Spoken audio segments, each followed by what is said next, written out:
I tried to, he would make these comments about, whoring myself out, but do so in the context of me acting, and he would talk about other actresses who do my role in this way where they were worthless whores, that they were,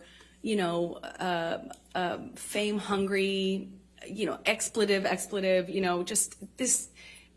The point is, it felt really dirty to be an actor. Never mind that he was one.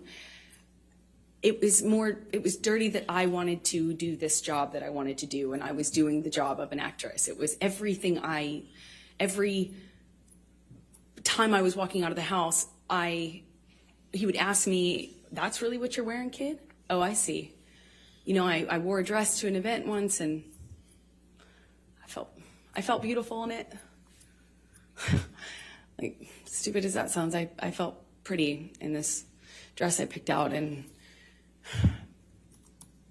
I showed it him because it's a carpet, it's red carpet, so it's like, publicized, and I kind of thought it was weird he wasn't saying anything about it. I left him to go do this red carpet, and I was like, "Did you see the event I went to?" Basically, I felt pretty, and I thought, like, "Did you see that?" I wanted him to say something about that, I guess. And he said, well, this is after he stopped talking to me for some time, didn't tell me why. When he came back in my life, he wouldn't explain why he was acting different. He just kind of acted mad at me, didn't know what I had done wrong. And when I brought up the dress and the event, because it was an event to support a charity I was really involved with at the time, and I said, "Did you see that thing?" And he said, yeah, I think the whole world saw that, kid. That's how they'll remember you. That's how the world will remember you. And I was like, oh, come on. I mean, it's like, but I felt good in it. I felt good. And he said, yeah, kid, that's what you're putting out there in the world. No one will ever forget that. And that's all they'll see you as. That's what you wanted. That's what you were going for. My dress was low cut. I get it. It's low cut. But I felt, I felt really embarrassed and horrible that I wore that. I felt like, how could I have made that choice? Of course, he's right. You start to believe it. I started to believe that made a lot of sense, of course. But it didn't stop with that. It was clothing in general. And when I walked out of the house, it wasn't just like, hey, you're not allowed to wear that. It was like, oh, really? That's what you're wearing. No wonder you get cast in those roles. No wonder you that's what you are. That's what you're making it. And it continued. And then there would be a blow up. And at first it was just to throw something, smash some things. It loves to smash up a place, an apartment, furniture is what it started with, glass. Threw glass at me, and I remember it was summer. And he just threw this glass across the kitchen, and it didn't hit me, but it shattered behind me, and I remember thinking that it very easily could have hit me. And that, calling me a whore, it didn't start with using the whore word, it was just comments until it would escalate. And then I started to notice the pattern of escalation where he'd throw glass or turn over a table. Then he would hit the wall, and then he'd hit the wall really close to my head. Like when I'm standing there, just hit the wall, screaming at me. But then he would disappear and get clean and sober, and he'd come back and tell me that he was done drinking, he was over it. Was done, cleaned himself up. He'd done it before, and he'd do it again. And then he would go back to this wonderful, almost just unreal, but real, but unbelievably nice, sensitive, kind, warm, generous, interesting, funny man that I loved. And he would make me feel so loved. It I would feel so distant from that thing that was so scary that I would not even recognize it too. And that was how, our relationship kind of started to develop in that first year. Do you remember the first time that he physically hit you? Yes. Please tell the jury about it.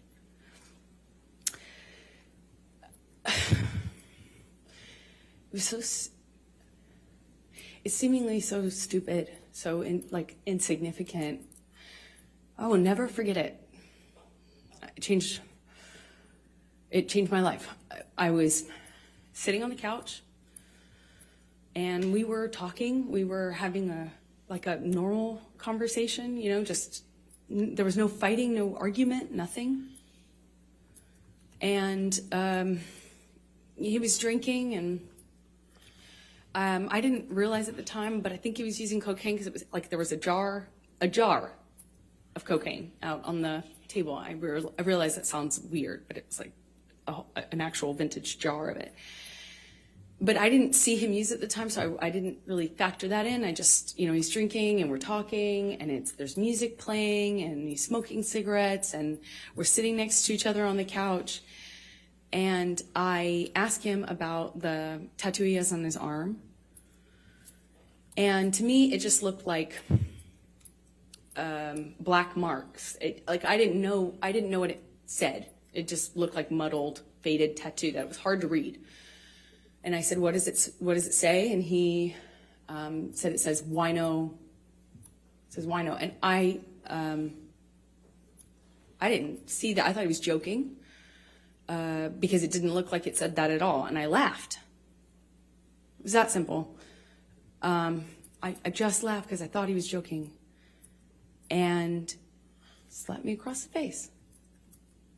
And I laughed.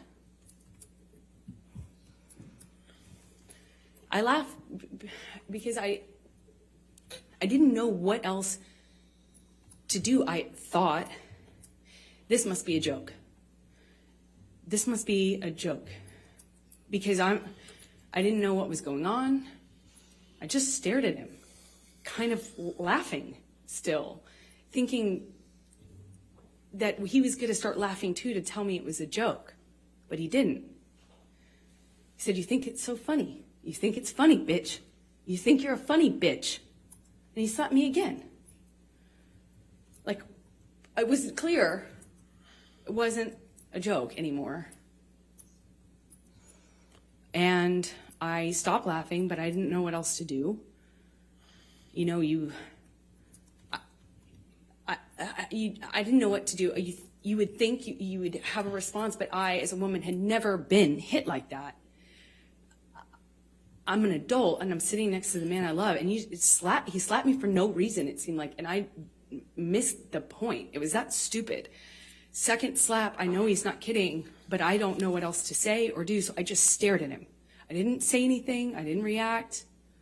I didn't move or freak out or defend myself or say, "What are you doing? You're crazy." I just stared at him because I didn't know what else to do. And he slaps me one more time. Hard. I lose my balance.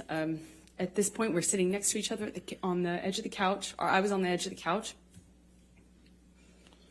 And I'm all of a sudden realizing that the worst thing has just happened to me that could possibly happen to you. I realized that I wish so much he had said he was joking, because it didn't hurt. Didn't physically hurt me. I was just sitting there on this carpet, looking at the dirty carpet, wondering how I wound up on this carpet and why I never noticed that the carpet was so filthy before, and I just didn't know what else to do. I didn't know what to say. I didn't know how to react. I just sat there thinking, how much time do I have till I figure out what I need to do? Because, God, did he just hit me? No, I didn't want to leave him. I didn't want this to be the reality. I didn't want to have the man I was in love with. I know you don't come back from that. I'm not dumb. I know you can't hit a woman. You can't hit a man. You can't hit anyone. You can't just hit somebody because they I knew it was wrong, and I knew that I had to leave him. And that's what broke my heart, because I didn't want to leave him. I thought if I got up out of that room, I would leave the best thing that ever happened to me. And I wish I could sit here and say I stood up and I walked out of that house and I drew a line and I stood up for myself. But I was just looking at the dirty carpet, trying to will myself to get up, to walk out of the door, because I knew I needed to.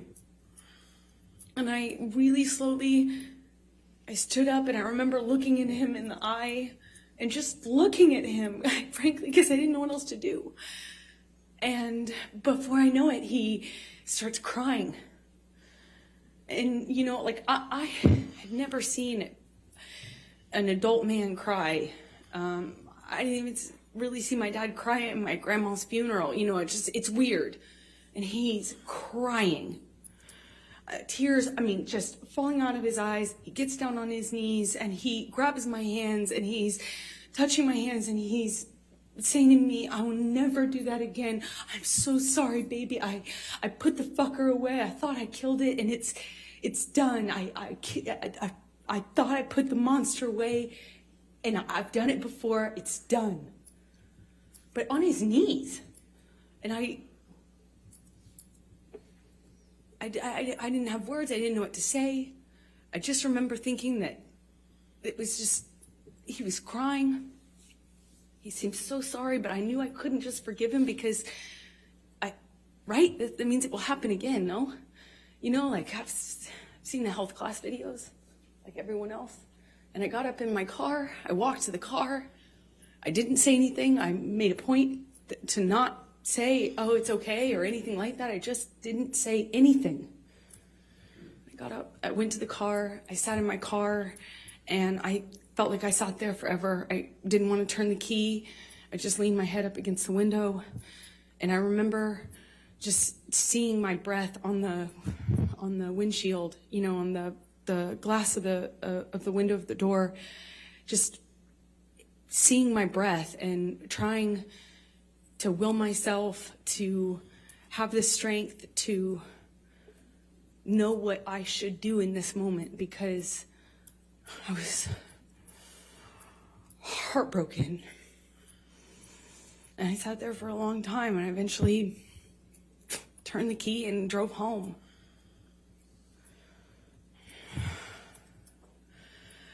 And what did you do after that? I don't know. I don't remember what I did when I got home. I don't remember.